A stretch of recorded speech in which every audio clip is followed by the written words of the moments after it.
Hello,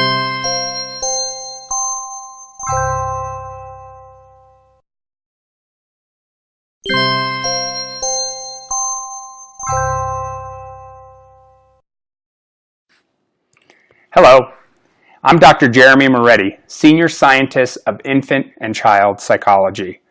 Welcome to my lecture. Today, I will be discussing ways in which to deal with naughty children and the temper tantrums. I will be giving tips on how to listen to your child as well as how to empathize with them.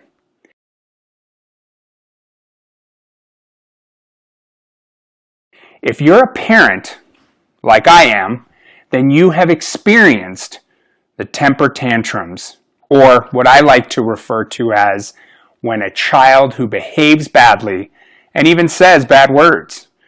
Now, these issues usually occur during a child's second year of life and beyond, and they make parents feel like it's their fault. But I'm here to tell you to be assured that it's not your fault. Let me explain. The intensity and passion that a child feels about each and every decision are reflected in that temper tantrum that they have. The reason for this is that children don't have the brain capacity to understand how to regulate their emotions like you or I, or even express their emotions. Now, I also want all parents to remember that behavior is not isolated.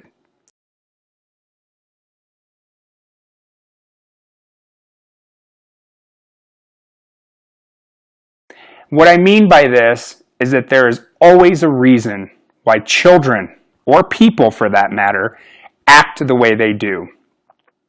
For example, when speaking to parents, I always mention the ABCs of behavior. A stands for antecedent, or the event that happens right before the B, or behavior. And C stands for consequences. What consequences did the child receive?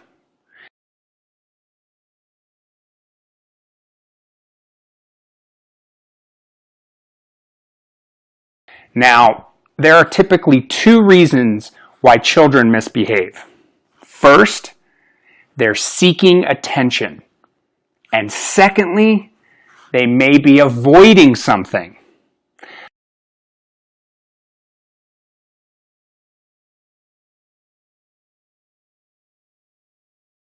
Let me provide you with an example of the ABC model. Now, this example comes from a parent I helped long ago, and it may be happening in your family too. So, for example, a child who is playing video games instead of working on homework may react by cursing or throwing his game when his parent tells him to finish the task.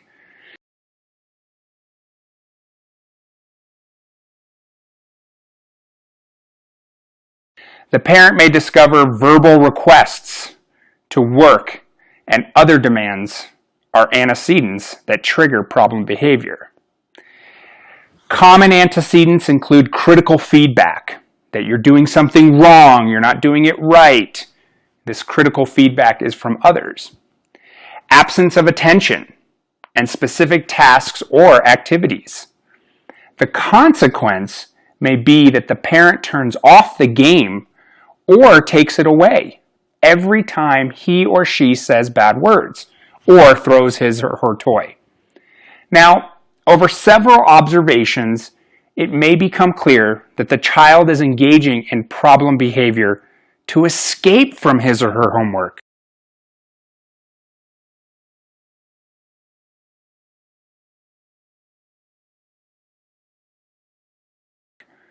Now, I'm going to share with you some solutions on how to listen to your child, empathize with them, and get them to behave more positively. For the example of the child who plays video games or watches TV and gets angry when asked to do something else, such as homework or help around the house, I can provide you a solution. Knowing that the child gets upset when asked to do something, it may be helpful to let them know you're setting a timer, and that after the timer rings, they must stop what they're doing. First, you might want to ask them if they understand and agree to those terms. Then set the timer, and most often you will find that the child will adhere to your request. Once they are finished with what you've asked them to do, then you can tell them that they've earned more free time or more TV time. But not too much though.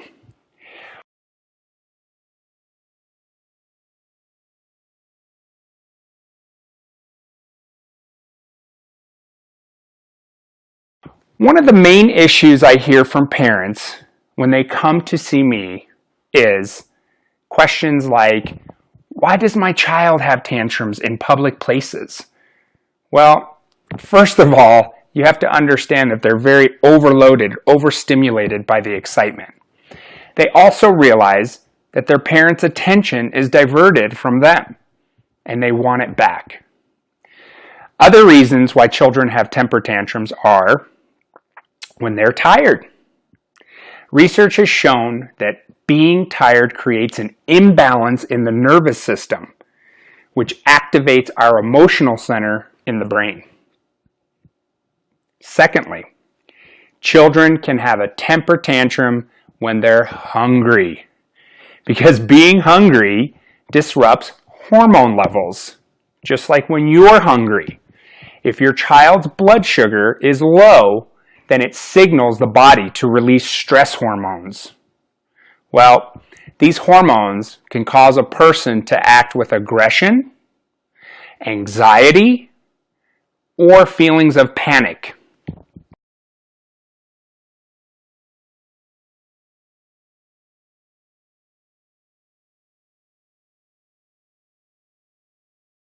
Now, before I continue to share some solutions, I want to make sure that parents know that physical punishment, such as hitting or spanking, is never a good idea. Unfortunately, what it means to the child is that you're bigger and that you can get away with it. And secondly, it means that you believe in aggression. And children remember this. We must remember that children will do what we do.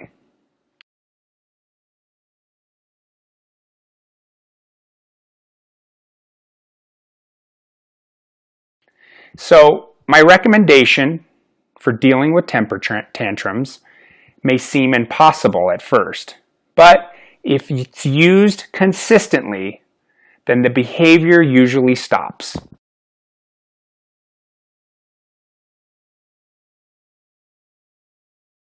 Number one, for example, if your child is having a tantrum in the store or at a restaurant, then gather your child and give up on the shopping or the restaurant event that you're at.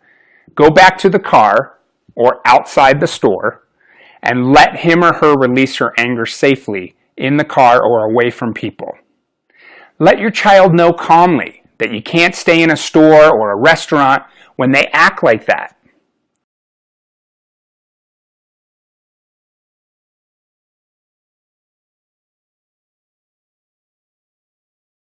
Number two, act as if you don't hear them, and oftentimes they stop.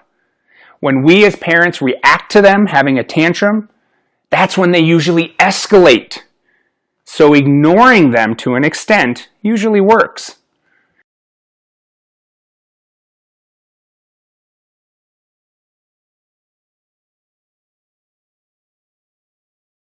At this point, you can sit them down, hug them, and say, "It doesn't feel good to be upset, and I understand how you feel."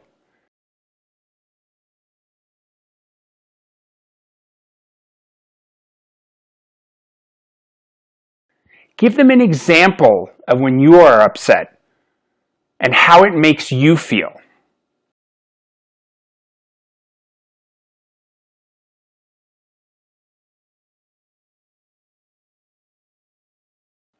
Now, dealing with tantrums leads to many, many more questions about how to raise a child and parenting styles, which is a topic for another lecture.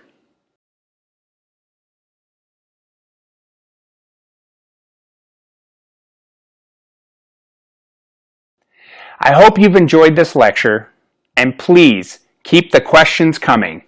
I love to hear from all of you. 谢谢你。